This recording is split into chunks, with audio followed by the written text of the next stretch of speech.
Now, before we get into today's episode, let me ask you something. Have you reached a point where you know that you're capable of more, but you're not completely clear on what your next move should be? Maybe you're navigating a change in your business, your career, in your life. You got a few different directions that you could take, but you need someone experienced to help you to step back, to see what's really going on, and to make a clear decision. I'm currently taking on a small number of private one-on-one coaching clients where you'll work directly with me to get clear, to build a practical plan, and to start moving forward powerfully. Go to resultswithjoel.com, fill out the short application, and tell me what you're navigating. That's resultswithjoel.com. All right, now let's get into this episode. Ladies and gentlemen, welcome to the Addicted to Success podcast. I'm your host, Joel Brown, and I'm here today with the late, great Gerard Adams. We've had him on the podcast before. He was on there many years ago, probably about 7 years ago, maybe. 7 years ago, yeah. And Gerard actually came out to Bali, Indonesia for one of our Elevate events, and he rocked the stage. I've known Gerard through many different experiences. Think and Grow Rich, you were hosting on the road. Oh, yeah, that's right. Yeah, we've hung out a bunch of times, and I'm excited to just dive deeper with Gerard. He's had so many life transformations, and we're going to dive into that, what success means now that he has gone through his life experiences and come out on the other side of it, just leveling up tenfold. So I'm excited to dive into this. Now, just for a little bit of backstory, and you don't have to cover all of it because if you're listening right now, you can go back and listen to the other episode because that was amazing too. Gerard sold Elite Daily for, what was it, 50 million? Mm-hmm. 50 million, like back when he was young. Yeah, I just turned 30 years old. There you go. Okay. So, crushed it at a young age, travels the world, speaking on stages, magazine covers, all the glitz and the glam and all the amazing stuff that comes with hard work and results. But I'd love to know, what's your definition of success now? Because this is Addicted to Success, and some people have their own subjective idea of what it is. What's your definition now? Yeah, man, it's about the fruit. I mean, for me, it's about really loving and enjoying my life. It's living an authentic life, no longer chasing, but allowing myself to fully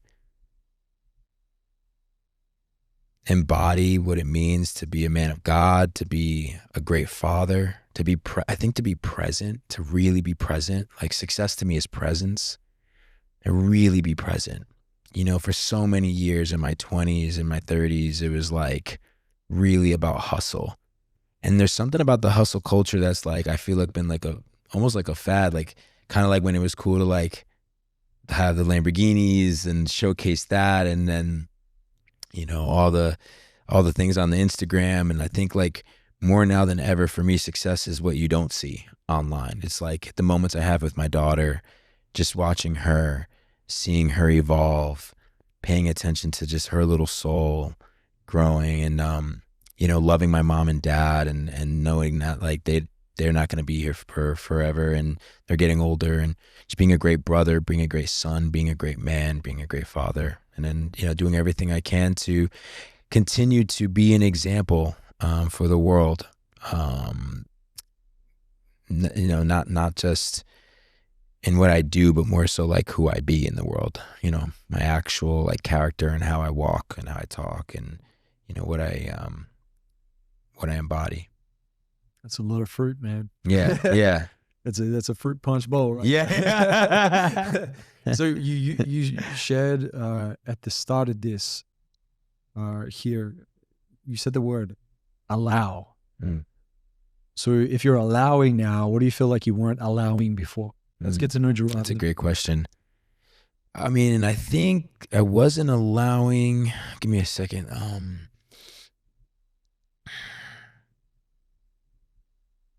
I think, for one, I didn't allow space to listen, to really just like listen and allow God to really like guide my life. It was more about me controlling my life and me pursuing things from a place of ego versus allowing myself to do God's will versus my own. What do you feel you've learned from God, whether it's in the scriptures, maybe it's through the story of Christ and what he's done in this world, or maybe it's going to church or having, brothers or sisters around you from the kingdom. What have you learned from God that shifted everything for you? What's this perspective shift?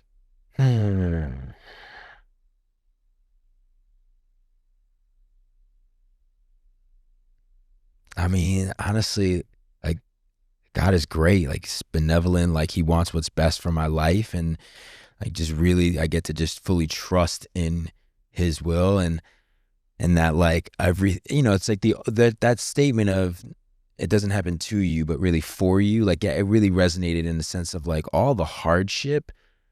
And man, it got me to like really appreciate the full spectrum of life and how God works in these mysterious ways where when you may be at your worst, you may be having the hardest moment ever, and you may think that like, this is it for you, and how are you going to bounce back from it? But like and then you find out it's like, yo, this really was a blessing. Like, God is redirecting you, and the things that you think are the setbacks are really these setups for the relationship, for the new purpose, for the new way that he sees you being of service to the world, for your family.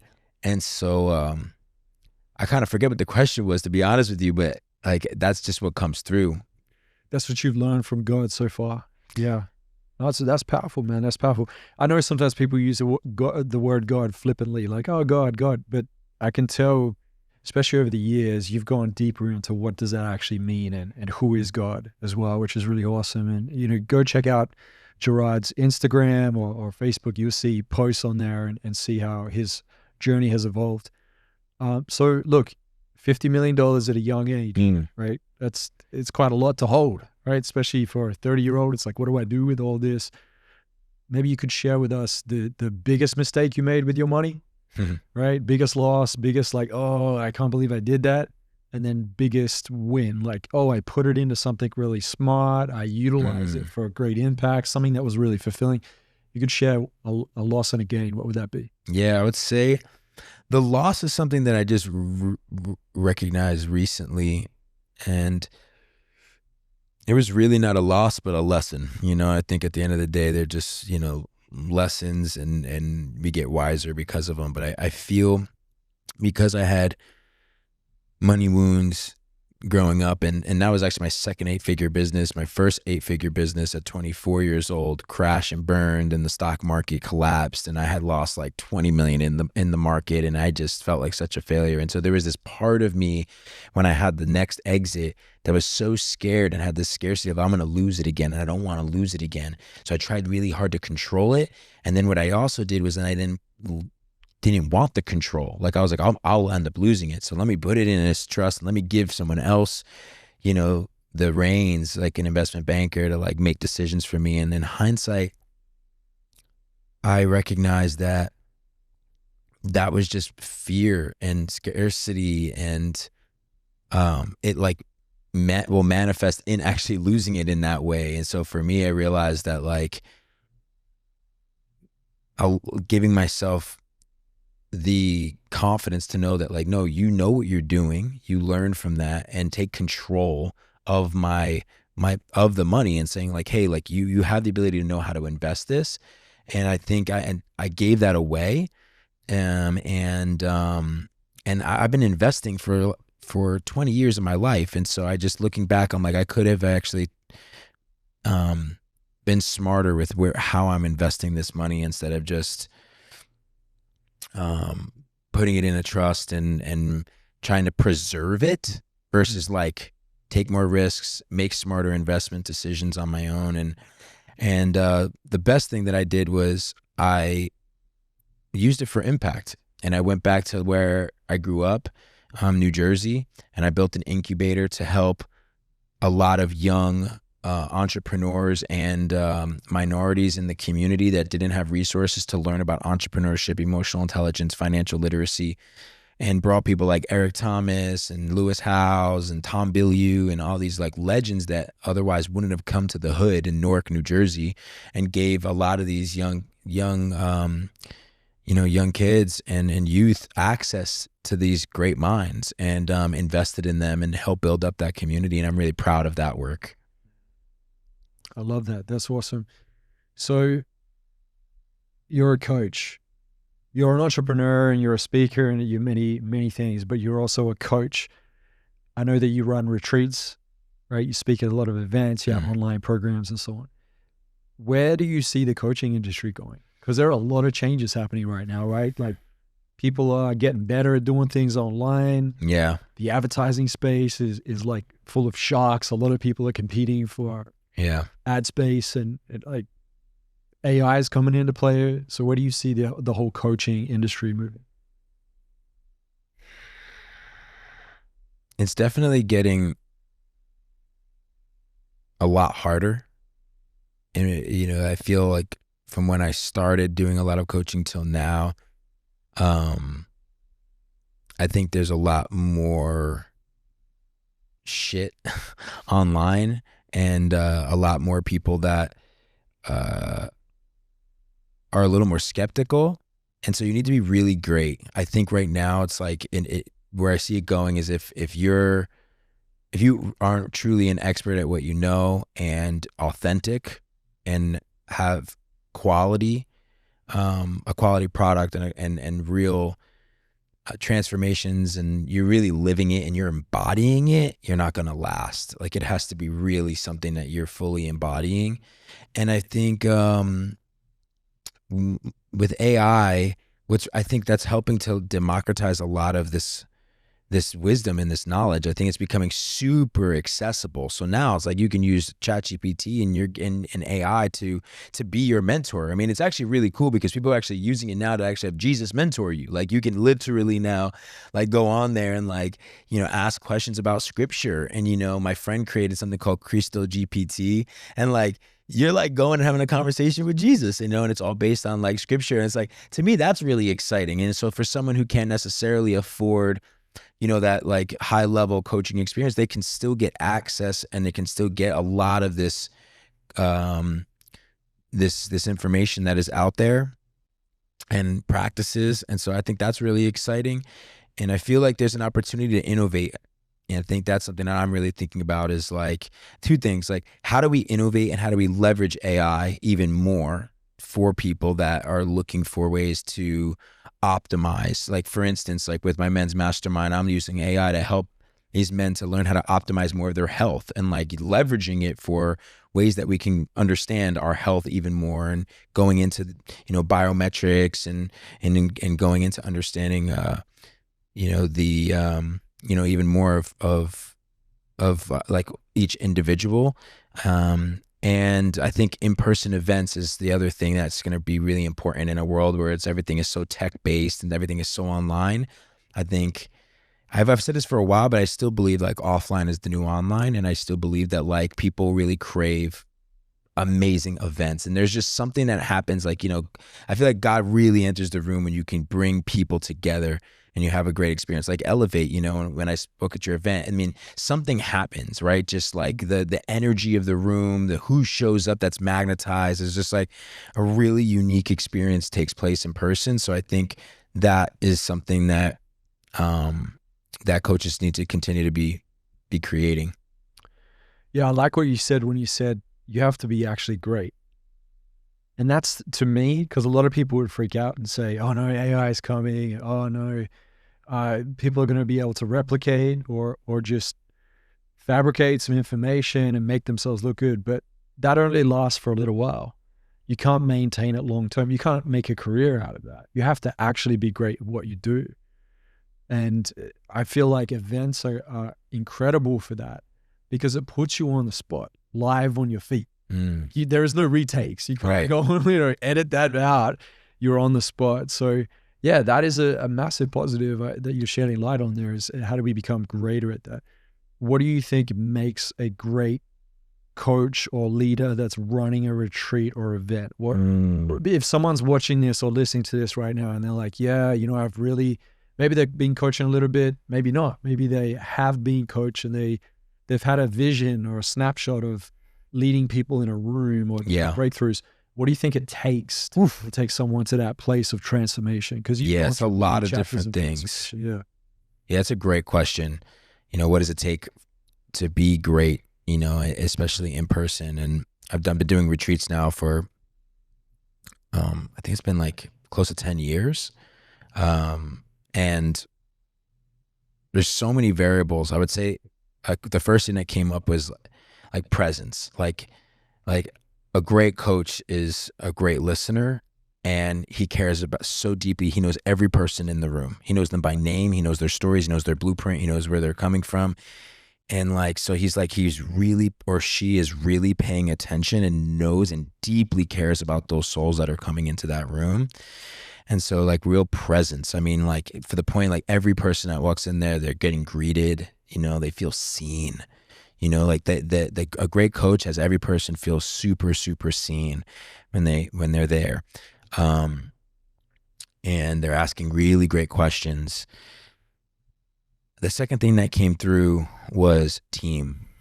I think a really great coach, from my experience in my life, I'm only as good as my team.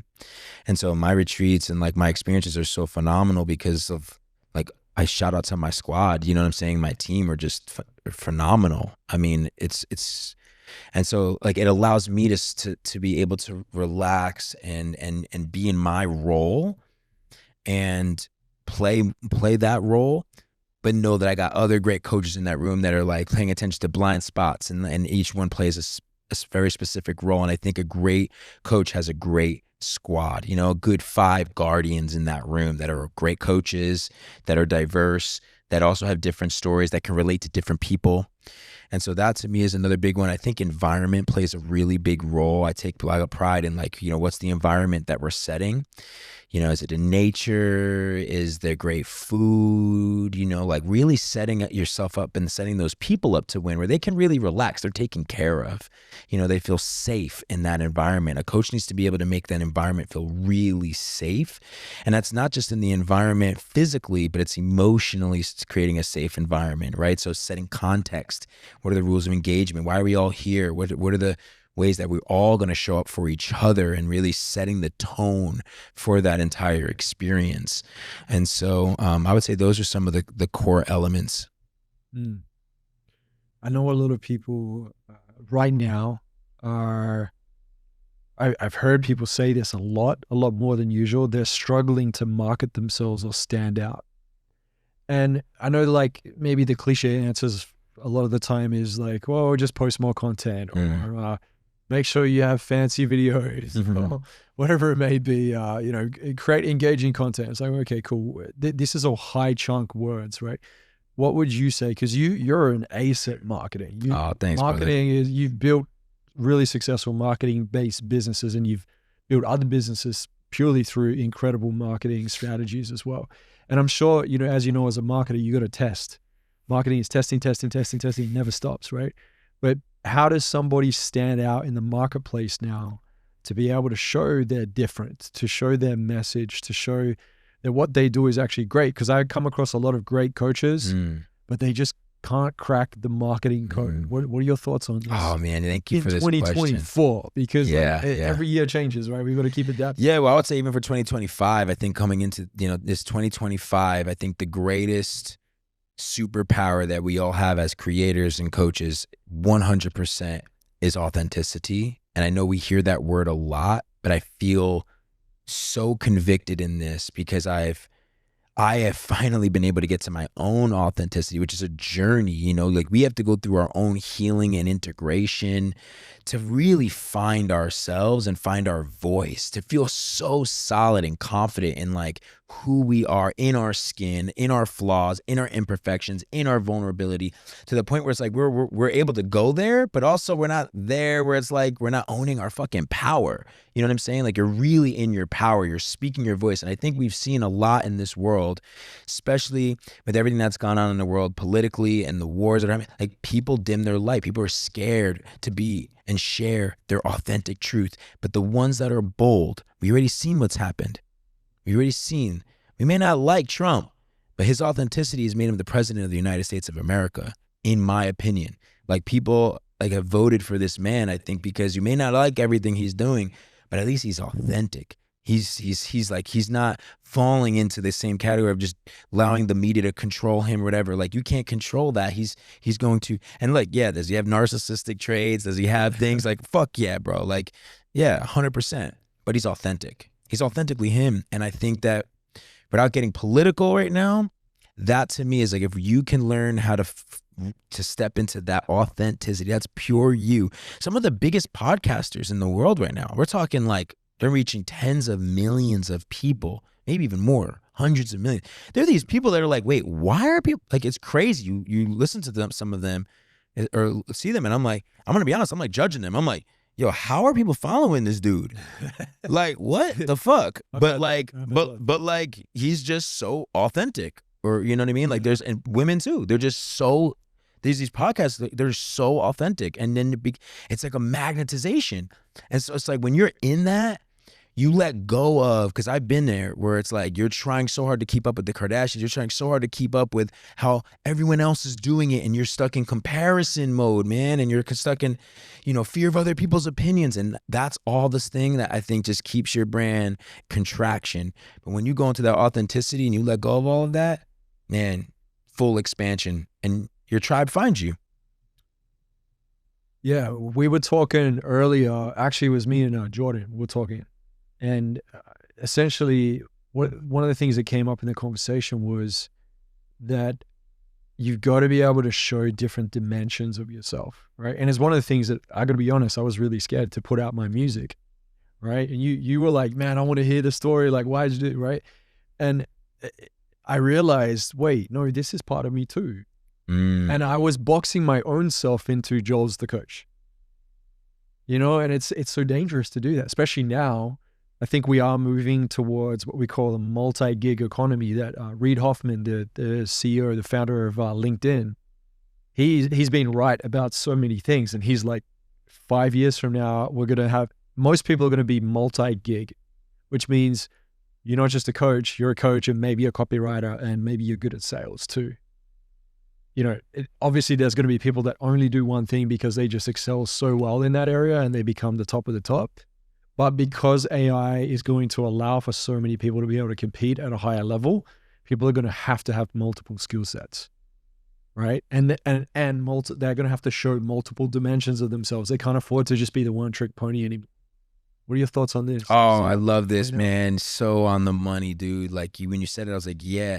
First of all, yo, if you haven't heard Tough Times, I know Gratitude is going viral, or is it Grateful? Grateful, yeah. Grateful's going viral, but yo, Tough Times, man, that goes hard. Like, I love it. It's on repeat. Yo, Shai, when I saw you do that song, man, I immediately was like, I got to share this, and was really bumping it. And yeah, man, just got really excited about this part of you. And as much as, like, I was like, wow, you're a really great artist. You make really great music, and you're just getting started. There was also this part of me as your friend, I was like, yes to what you're talking about, like allowing people to see that side to you. And so thank you for bringing light to that part of authenticity, which is like also allowing people to see all sides of you, whether that's the artist, the musician, the goofy side, whatever that is. And I really appreciated you. And for me, I'm learning to DJ right now, and I want to show more of that artist. And this, relates to, we had a conversation today. We went to church together, which was really dope. We went to Mosaic, which is the church that I went to when I lived here in LA. And we saw one of my mentors, Erwin McManus, and he was talking about this because Erwin has never allowed himself to be put into a box. And that's why I love him, right? Yes, he's a pastor. He's not just a pastor. This guy's an artist. He's a fashion designer. He's an entrepreneur. I think, like, he's the Kanye of like Christians, you know what I mean? Like, funny, he's just, he really is Kanye in his prime. in his prime. You know what? He's not going completely off the rails. Yeah, exactly. But I mean that in the sense that, like, he really owns, all his genius, and all these different dimensions. And yeah, I think that's important. I love that. Now we're seeing that more and more, and that's going to be, I think, important in the world of AI.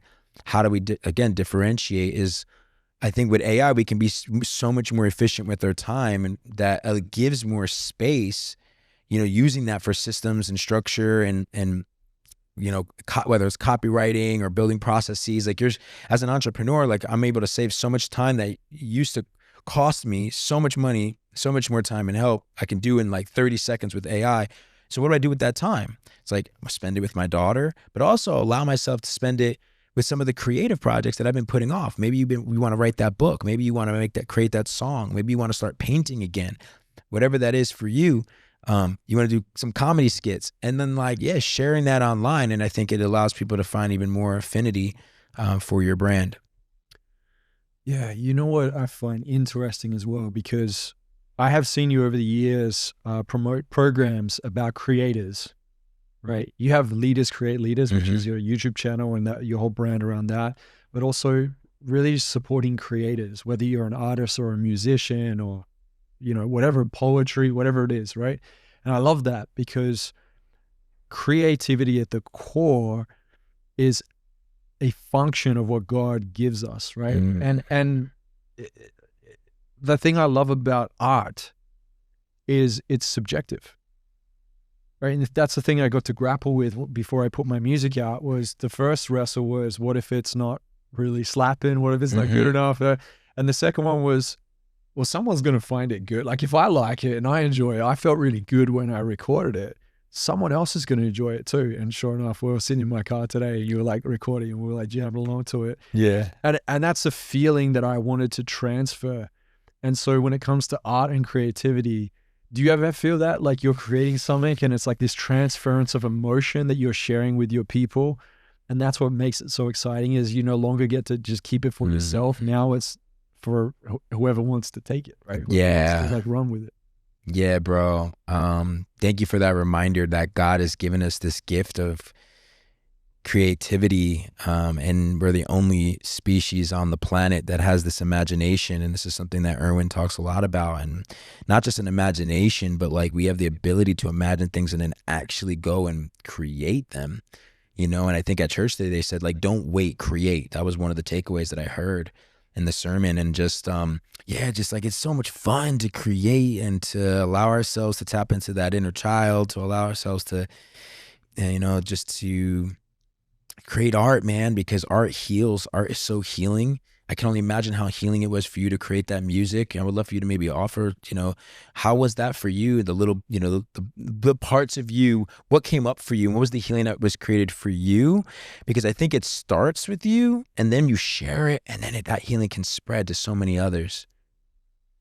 Well, it was multifaceted, right? So one aspect is I never would have put that track out, Tough Times, if it wasn't for my baby Harper, who passed away before my wife Serenia could deliver. It was like a week before her heart stopped beating.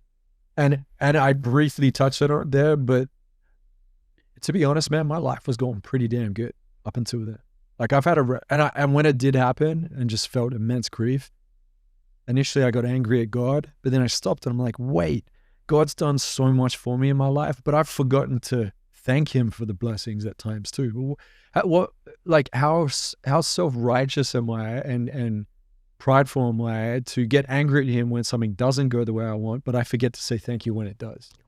Bars. That was like a big turnaround moment for me. And I was like, wait, I want to utilize this to share how I transmute this. I want to share that with the world so that people can see that it is possible to overcome, right? Not forget, but overcome.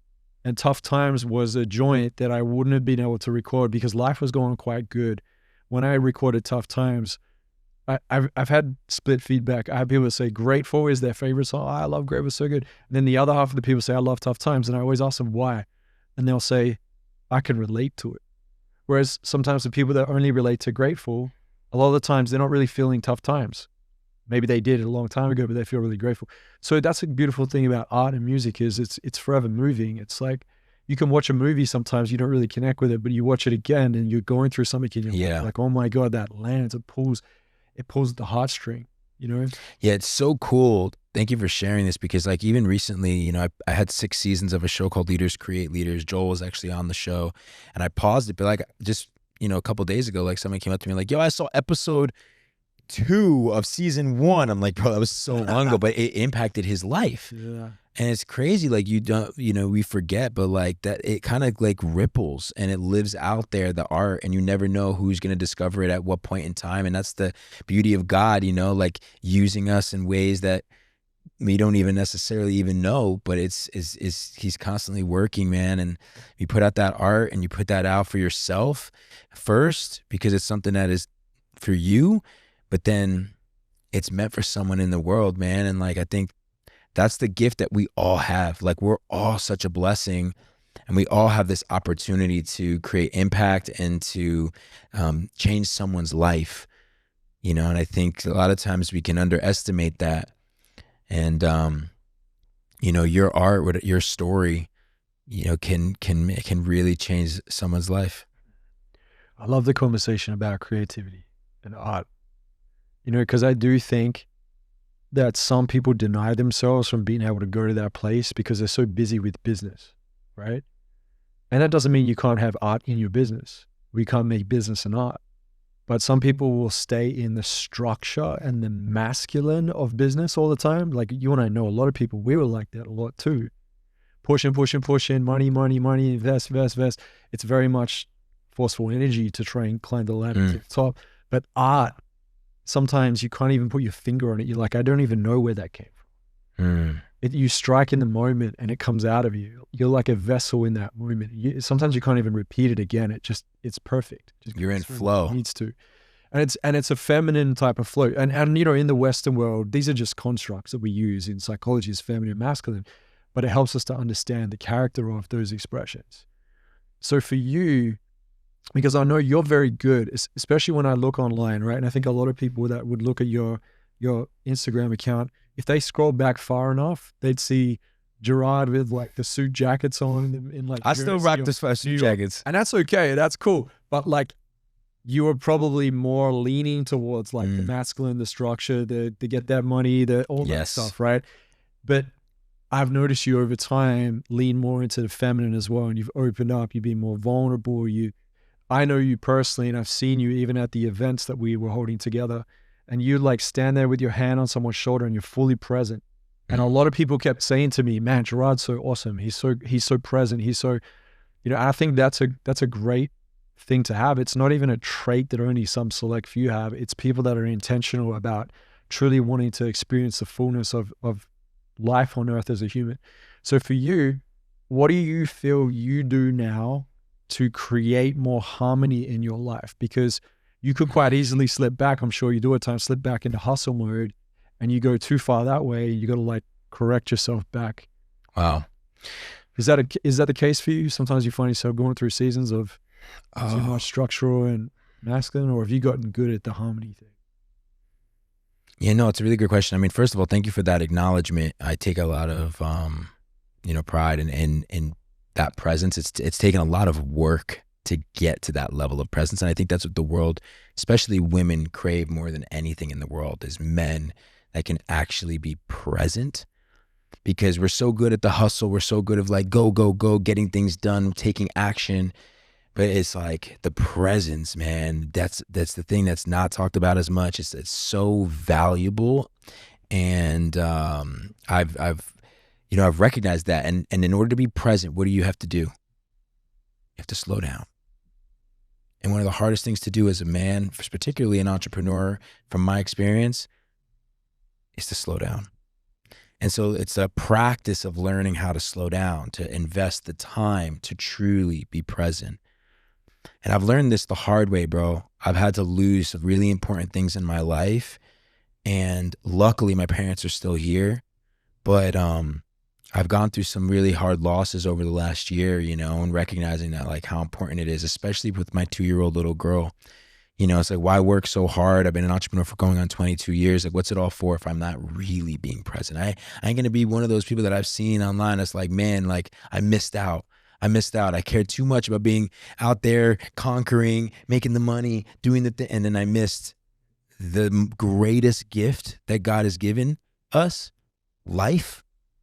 And I'm speaking to someone that, knows that more than anything, like, who's gone through that, brother. Like, I have such empathy and compassion for what you and your wife had, gone through. And as your brother, as your friend, it just really, it gets me emotional, man. And just, yeah. So I just really take a lot of pride in presence, man. And I really have so much respect for you and your presence. Thank you for the man that you are, man. And just for me, it's a daily, to answer your question, it's a daily practice of this, bro. It's slowing down, really getting present. And for me, the first thing, bro, is presence with God, bro. It's just like starting the day, getting quiet, and just praying, man, and just meditating with God, and just, it's just really creating space for that relationship, and just doing that throughout my day. And one of the other things for me is just like the breath. Like I've learned, the breath is my kind of just this lever for me to just like whenever I'm feeling anxious, because I can sometimes go through anxiety or things like that, or I want to go like, whoa, just take 3 deep breaths, man, and just like it just rebalances and sets my nervous system. And then there's other things as well, like hitting that cold plunge and just like learning to regulate my nervous system is, as a man, has just been like, man, so big, and teaching me how to be poised and how to have that harmony, because we're going to face the hurricanes, the storms. We were living a world with so much chaos and so much turmoil, and the women and the children in the world, they need us to be that rock, that mountain, that eye of the storm. And so it's so important for us to start with God and have that presence and slow down and connect, because he's the ultimate leader. He's the one he's the ultimate provider. And then from there, taking action every day to like learn how to regulate that nervous system through the breath, through choosing our own heart, doing that cold therapy. I'm curious, what are some things that you do? Music has been my my medicine for sure. I spend time with God, not all the time, every single day, I would say, and I notice a difference when I do every day. It's huge. If I start my day with God, it's a game changer, and that's because it's almost like I find that I sometimes get sucked too much into the world. In the book of Romans, it says, "Do not be conformed to the patterns of the world, but be transformed by the renewing of your mind." It's like one of my favorite verses, because that's why I got into coaching, because I knew how much, when I shifted my patterns, how powerful it was that I wanted to do that for other people too. Then I started realizing, my God, I need this. I continue to need this more for myself more than anything. If I can't shift my patterns or maintain good shifting of patterns and have it in a good place, how am I going to be able to serve people at the highest level? So God's always working to refine us in the fire to become better leaders. Your channel's Leaders Create Leaders, right? You take leadership really seriously. And I truly believe that God just has so much that's in store for us. And if I'm starting my day so consumed by the world, looking through my social media, like looking at my crypto for the 100th time because the chart's going up and down and so on, then like, who am I a slave to? Now I conform to the patterns of the world. And it's not to say that those things aren't fun. You can make some great decisions in that area too. But if I'm doing that every day, then I'm really just wasting time on earth being conformed by entertaining and distracting things that God never intended for in the first place. Amen. So I just bring myself back to the mat and I sit and I'm just like, God, how do you want to train me today? What do you want to train me in? And that's like, whether it's scripture, whether it's reading one verse and going, cool, how can I apply that to my life? Whether it's sitting down and creating music and going, how do I express what I'm feeling here that I'm so grateful for that God's blessed me with, or what I feel he's given me the strength for? How do I put it into words? And maybe it's not even a song. Maybe it's an Instagram reel, or maybe it's something I share with my wife. And that's my gift for the day, Yeah, I think it's hard to not like be caretaker, because I know you and I talked about this of like, sometimes you can assume positions, even in family dynamics, but also as a leader in your business, is like being the caretaker, or the Superman complex, the perfectionist, the high achiever, the overworker, or the Wonder Woman complex if you're a woman, right? And I'm just careful more and more of that as I get older. And I think for you as a father, and I'd love to know as a father. Can I add something to that though? For sure. Yeah, one thing I want to just add that's really helped me, for someone that may be listening to this or watching this too, that has really supported me to just add to what you were saying is, and this has just been like recent. It was like yesterday was like a magical day, bro. Really when you start your day too, you were saying like, pulling a word, getting on the mat, God, how can you train me? I want to add one more to that, which is, God, how can I serve you today? And I think the thing that I've learned the most in this new, deeper relationship that I've been creating with Christ and with God is like, continuing to recognize that it's not about me. Like, and from there, it's like when I'm going to him first thing in the day saying, hey God, I don't know what today's got for me, but whatever it is, like put me to work. I'm here to serve, and I want to be closer to you. I want to do more work for you. I have this ambition, God. I want to do so much more. How can you use me, God? More for your, and like when I've done that, like yesterday I did that in the morning, and like the day had so many blessings, bro. It was crazy. Like people that I was meeting, gifts that like came into my life, gifts I'm giving to other people, just saw this cool synchronicity, man. And there was just a lot of beautiful blessings. And so I just wanted to add that, like, if you're just like struggling, creating some harmony, like you can just kick off and just ask God to give you direction. Like, how can he use you more to serve and do more work, for him and like for his will? And so that to me has, been a cheat code. Cheat code. I love that. You're a visionary. Yes. Right. And I truly believe that God, he challenges us to zoom out and zoom in. He does both. Like when we don't have him, we spend a lot of time just in the middle, just sort of seeing it, but it's passing. We're not really getting it. But sometimes God zooms us out, goes, did you forget who you are? Like he reminds us of who we are. And then sometimes he gets us to zoom all the way in and pay really close attention to the things that really, really matter, the matter of the heart, right? Like, sometimes I get into these conversations. I studied a lot of eschatology, which is the study of last days, end times, which is the biblical prophecies of Daniel, the book of Daniel, and Revelation, because they actually cross-reference each other. It's really powerful. Like to understand eschatology it's pretty insane. So I spent so many years studying it in theology, and what I found was, a lot of people, they trip out, they get really worried about the mark of the beast. You hear the mark of the beast, the mark of the beast. And I often tell people, I'm like, well, do you know what the mark of the beast is? Because if we can look at a cross-reference with the book of Ezekiel, God commands the Hebrews to put it's like a gold strip or gold paint here, which he calls the seal of God in that time. The seal of God that we understand as the seal of God today is to have the Holy Spirit in us.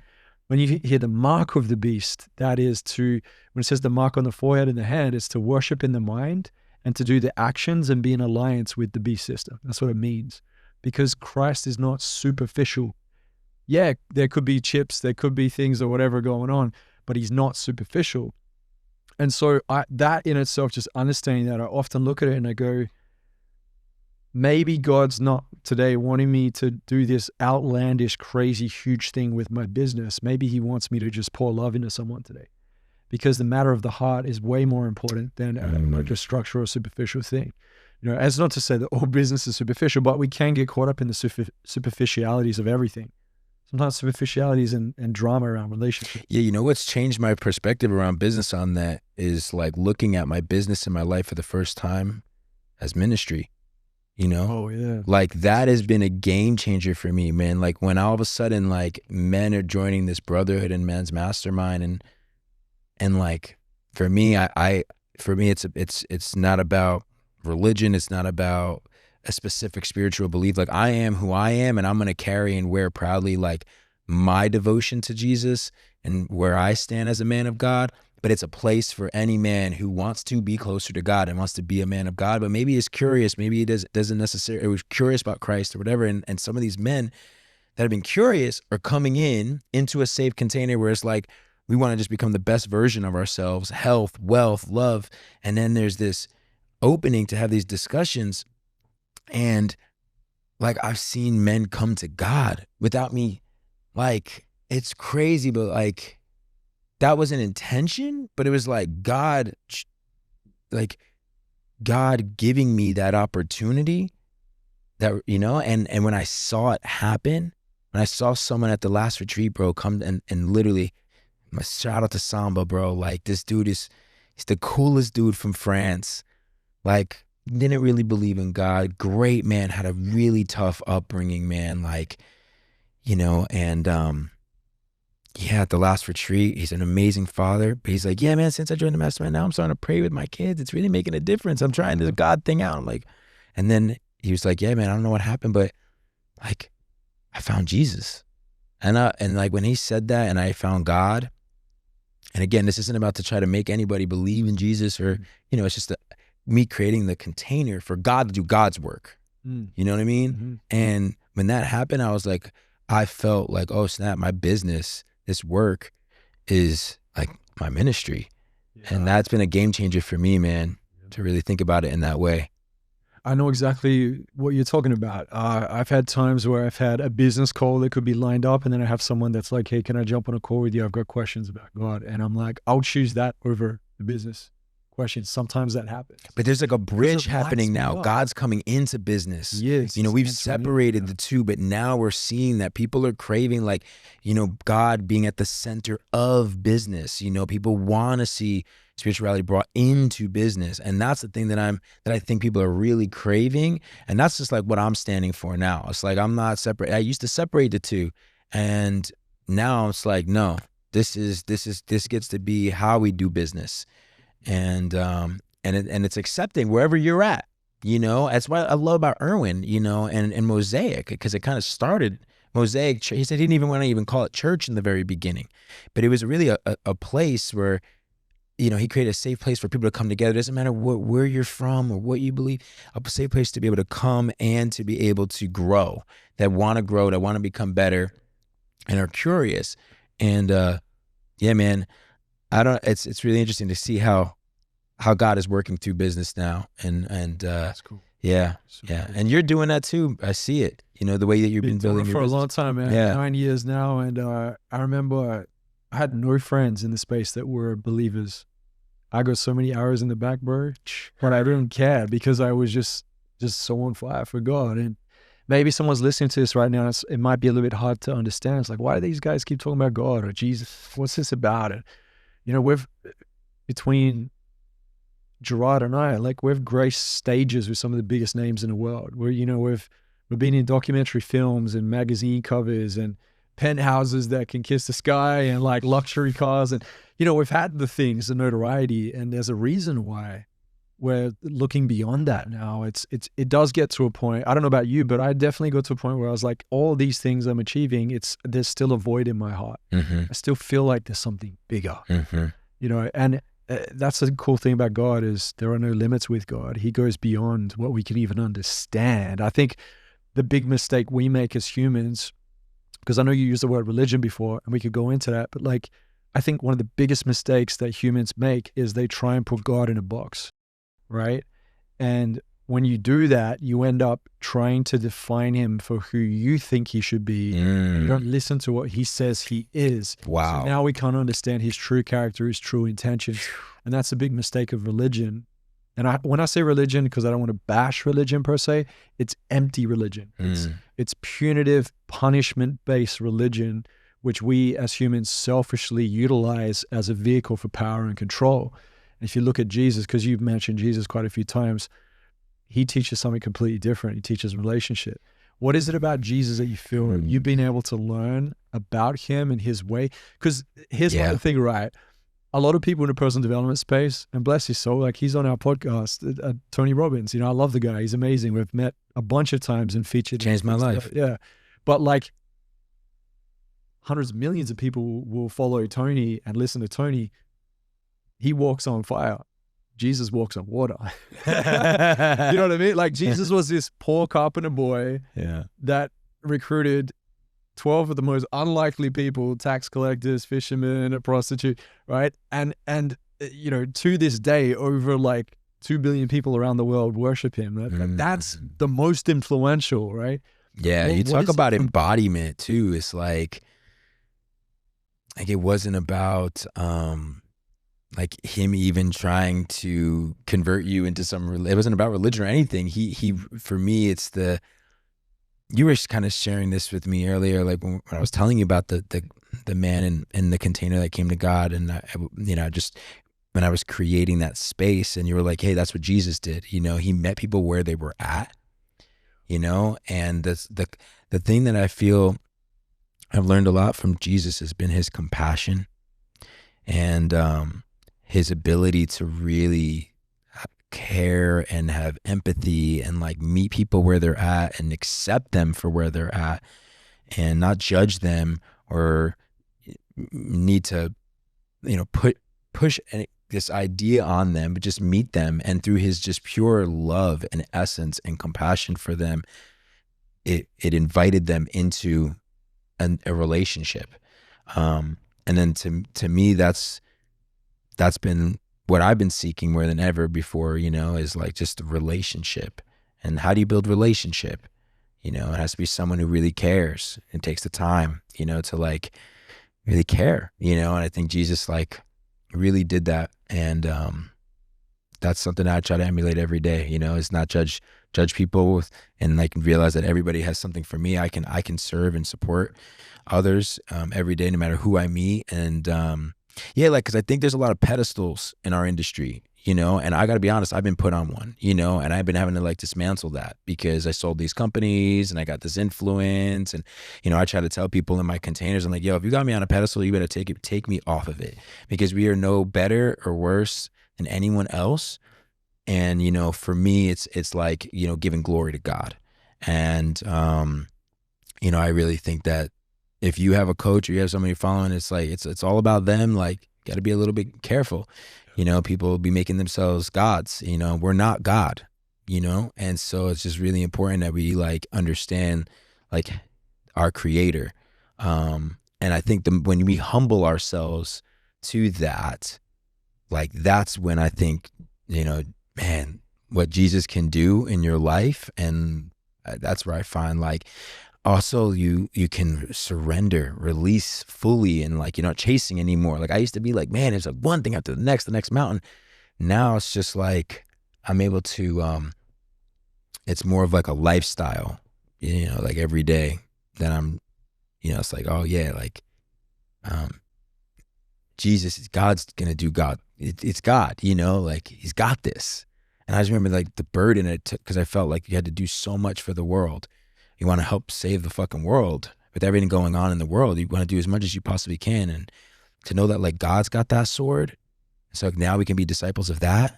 It's like, okay, how can I support you guys? Cause God's got this, man. It's just I feel like a release in that. It's like, yo, Jesus has got this. Jesus has got me. Oh man. And it's like, it reminds me of like Kobe Bryant when like he missed a shot, and Kobe's dad is like, hey son, whether you miss or not, I love you the same. And what happened? Kobe Bryant became Kobe Bryant, one of the greatest to ever play the game. And so with Jesus, it gives me permission to play the biggest, like be the best me, and know that like no matter what happens, I'm loved and I'm taken care of. And that to me gives me this like ambition even more to want to perform. And I think, we have this huge like father wound on the planet, and it's like, when we're able to heal that, man, and put our faith in like our heavenly Father, like, cause like think about that, it's like now we don't have to have anything to prove. Like that's what the world is looking for more now than ever before, is a rebalancing of the masculine, I think, and feminine on the planet. I believe that. I believe that's a lot of why there's been so much turmoil between this election that happened. Yeah. And I think men are finally coming back into, and I think, it's amazing because men, I think that are coming back to the gospel and to the Christ.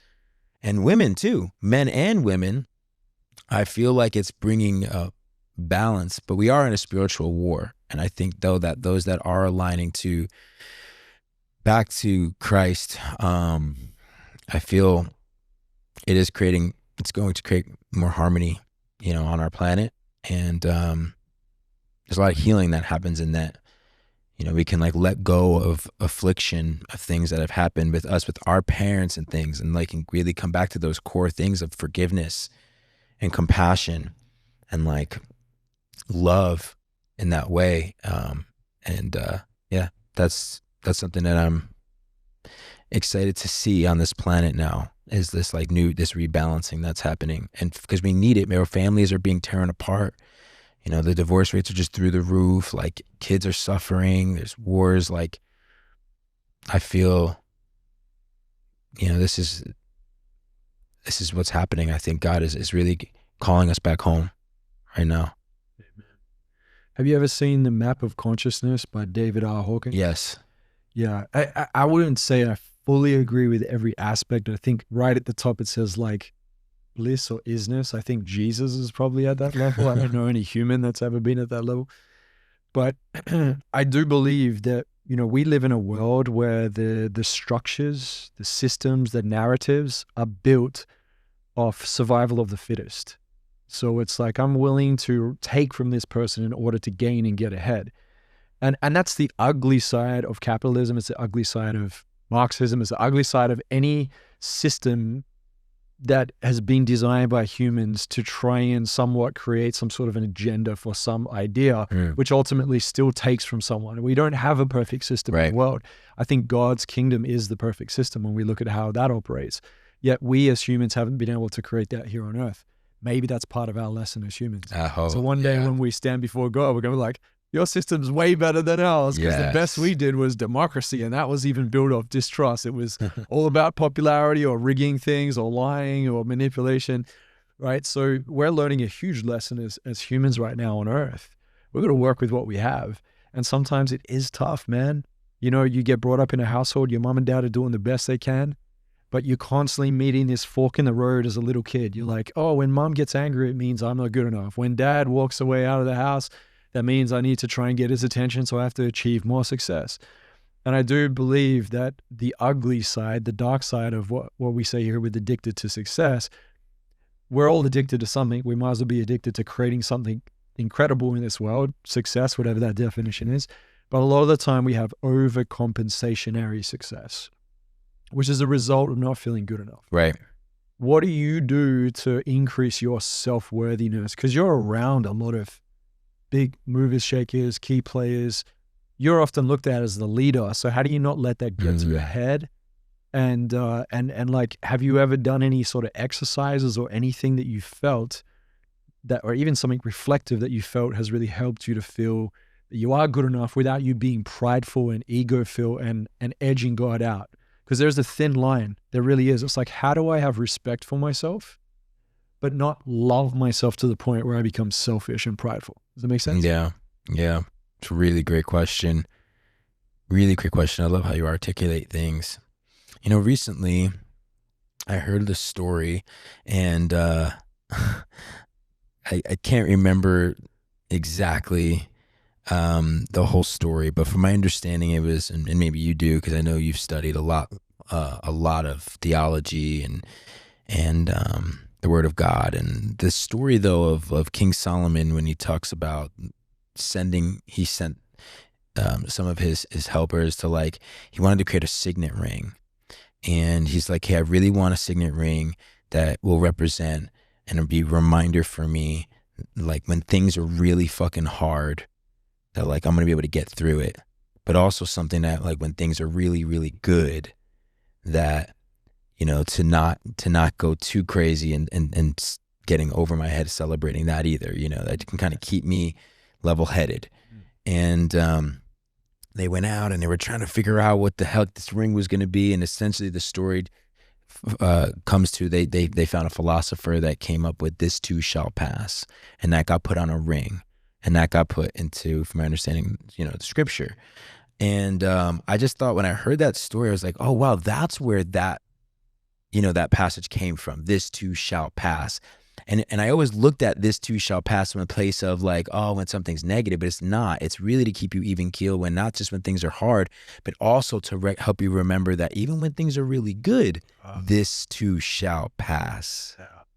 And so that, like, was a real aha moment for me to remember that, like, and so now it's this, I've been able to become a little more present every day. And, like, when things are really good, I'm like, oh, things are good. It's like, this is going to pass, celebrate it, be appreciative of it, and just, like, steady. And when things are really hard, I'm like, all right, you know, present to it, feel it. For me, it's like, I've learned to really get in touch with my emotions, which is something that we don't really get taught growing up. And so a lot of the personal development work for me over the years has been learning how to get in touch and really feel, and not stuff and avoid, or, you know, or numb, And that's a lot of what we do, especially as men. But the more that we can get in touch with understanding emotions, that there's no good or bad or right or wrong, and we can really appreciate all of them. And so now when things are good or bad, I'm like, oh, this, I want to feel this. I want to get the juice. If some things are hard, I'm like, oh, I want to get the juice of this. What's the lesson? What's the wisdom in this one? You know what I mean? Because I know God's got a plan. And so for me, it's just like the undying faith that God's got a plan for me that's way bigger than anything I can understand. And then just like, this too shall pass, not getting too crazy and hype when things are really good, not knowing when things are really bad, it's gonna, it's gonna be okay. And then just staying in that God pocket of like, what's the wisdom every day? How can I every day become a little bit better? How can I be a little more of service? And just every day really embody what it is I want to stand for in the world, my core values. For me, it's like that long-term legacy kind of work now, where it's less about the big wins and big exits and big things. It's like, I really want to, more than anything, especially with my daughter, I just really want her to see a consistency in me long-term of being a great man. I want to be the example of, and the embodiment of the man that one day that she will meet and that will love her and marry her and take care of her. And so for me, that's just like, that's for me what I work towards every single day. I love that, brother. You've reflected on that a lot, I can tell. We're going to wrap up soon. Real quick, you have your retreats coming up. So break it down. What's the retreat you've got coming up? Yeah, I have a men's mastermind called Guards of Honor. It's tied to my lineage. It's really beautiful work. I didn't actually ever think I would build a men's mastermind because I was like, who am I to kind of lead this thing? I went through a really hard separation. I'm a new dad. I'm not some OG dad. And I'm figuring things out on me reclaiming and stepping even more in my power as a man and my masculinity. But I just trusted, man. God put it on my heart, and it's become so impactful. And the diverse group of men that are coming together from all over the world, entrepreneurs, CEOs, artists, real estate investors, crypto, just really dope ass dudes. Joel, you got to come and be a part of this, bro. That's good. And so we do 6-month journey together. The next core is going to be starting in March. And so I'm starting to take applications now. We go 3 different events. The first starts in my home. The second, we go to the jungle. And the third, we climb a mountain together and summit a mountain. And we go through this curriculum. It's called the 3 Mountains: Son, Man, Father. And I'd love to, any man that's looking for brotherhood, I think that's been like the most impactful work, not just of my life, but what I've needed. There's just something that takes place in a certain level of transformation when you're just with men, and you get to really be witnessed, held accountable, really honest, and held in that. And then empowered to play and embody your greatness. And I mean, iron sharpens iron. I feel like I'm getting sharper than ever by having this brotherhood. And, I have a lot of homies. I have a lot of friends. We're all fucking busy. You know what I'm saying? Like, it's hard to like hang out all the time. But so when you have a container that has structure and accountability and the calls and the events, and you're like, there's a containment that happens, and it's fortified, and we're aligned, and we have a vision. That's what I've created, because I have a lot of great guy friends, and everyone's up to really big shit in the world. But sometimes you need a container to bring those like-minded men together that are committed to this work. And I have an invitation. It's very intimate, 15 men. And if you're interested, you can go to leaderscreateleaders.com/GOH, or shoot me a DM, brotherhood at Gerard Adams on Instagram. And Joe, I have a feeling me and you are going to be definitely doing some of this work together next year. Let's go. I'm down, bro. Let's go. Yeah, for sure. Okay, quick question. Trump's in office. Yes. Right? He's the president. Let's go. Yeah, you're not now, whether somebody agrees with it or not, it's happened, right? Yes. Ultimately, right? And so there are some people, and they have concerns because they've been informed by media outlets or whatever it may be that Trump is a certain way, okay? And you have other people that glorify him and think he's Jesus when he's not, obviously, as well, right? So I would say wherever you stand with this, ultimately, it is about how do we respond? Either way. Yeah. Whether you think it's good news, bad news, how do I show up? So now knowing what you know, because I know you've had your finger on the pulse politically with some things, you've been keeping an eye on it. not absolutely everything, but you've kept a pretty close eye. And I know you study the markets quite often as well.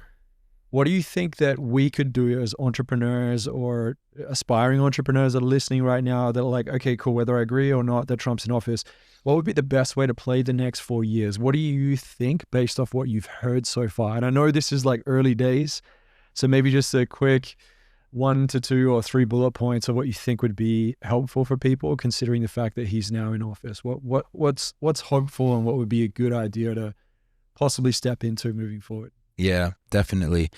And, you know, I have utmost respect for everybody, and as long as you voted, if you could vote, because this was one of the most important elections, if not the most important election, in our country, in America, and the world, bro. Even Aussies are all about it. Oh, dope. Watching dope. Like, who's gonna get it. Yeah, and I think, like, you know, most of the world, I feel like saying, you know, at least this is how I feel, and, you know, it's like America's, you know, is back. I think the last 4 years has been very difficult to watch. Having a president that hasn't been able to even, you know, is just, you know, God bless him. You know, nothing against Biden. I think he did the best he could, and I really want to say thank you to what he's done and anyone who's served. You know, unfortunately, I feel it weakened us as a country. I think that the administration did a poor job, especially when I look back at the 4 years prior, and that was a big thing for me in voting. It was less about, it was less about what was the media was portraying. You know, and it was more about, look, I know on both sides there's so much garbage out there, but it was like results and looking at the real results of what happened. They both had 4 years, and the team, right? You look at Elon now, RFK, like we have a freaking Avengers team. And so I think the best thing that you can do is really get excited to take some big risks this next year, these next 4 years. Like, I think go hard. I mean, I think that we're going to be in this golden era. We're about to celebrate 250 years as a country. We're a young country. I think the economy is responding really well. I think things are going to be really disrupted. For the first time, we're really talking about taking our national debt crisis down. We have a lot of people that are for crypto in right now in the administration. So it's exciting. So it's like, do your research, get involved. I think start investing and, you know, just looking at like different companies that I think are going to, that are going to just do really well. I think, you know, you look at the AI revolution. I think gold is going to continue to do extremely well. I'm a big advocate for Bitcoin and Ethereum.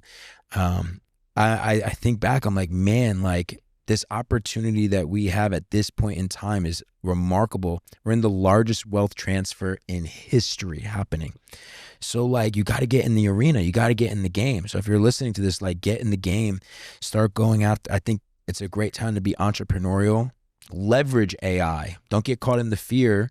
Like, leverage it. What can you build? I'm right now thinking, and I think the number one thing that you can do outside of making the decision to go all in on your life, take ownership of your life, go out there and start taking risks.